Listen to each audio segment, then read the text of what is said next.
August 20, 2025, lumapit sa resibo ang isang babae na itatago namin sa pangalang Olivia. Kwento niya, June 2025, nang makatanggap siya ng job offer online mula sa isang lalaking nagpakilalang Arnel.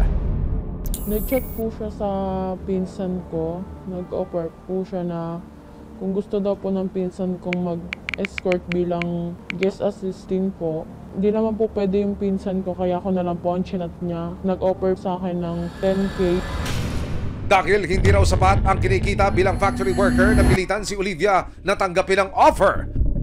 Sabi naman niya, baka naman kaya mo mag-overnight. Sabi ko, paano pong overnight? Mag-a-assist lang naman po. Ibubok na kita, wait mo yung agent doon. Pagdating sa napagkasundo ang hotel, dito niya nakilala ang ahente na si Arnel.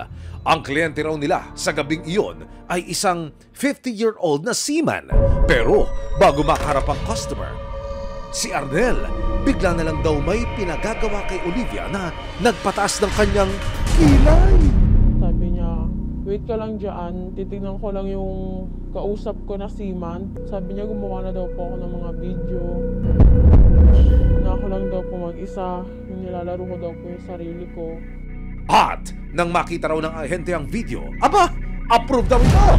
Pero hindi dito nagtatapos ang pang-uuto ni Arnel kay Olivia.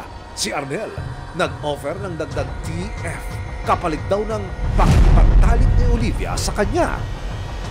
Nang nag-alinlangan si Olivia, dito na raw siya pinagsamantalakan ni Arnel. Gagawin mo na. Ilang beses niya po akong pinilit noon. 2 beses po na binidyo kami dalawa po. Pinilit niya ako, umiti ka. Hindi kakalat ko yung video mo. Maraming salamat sa panonood, mga kapuso. Para masundan ang mga reklamong nasolusyonan ng resibo, mag-subscribe lamang sa GMA Public Affairs YouTube channel.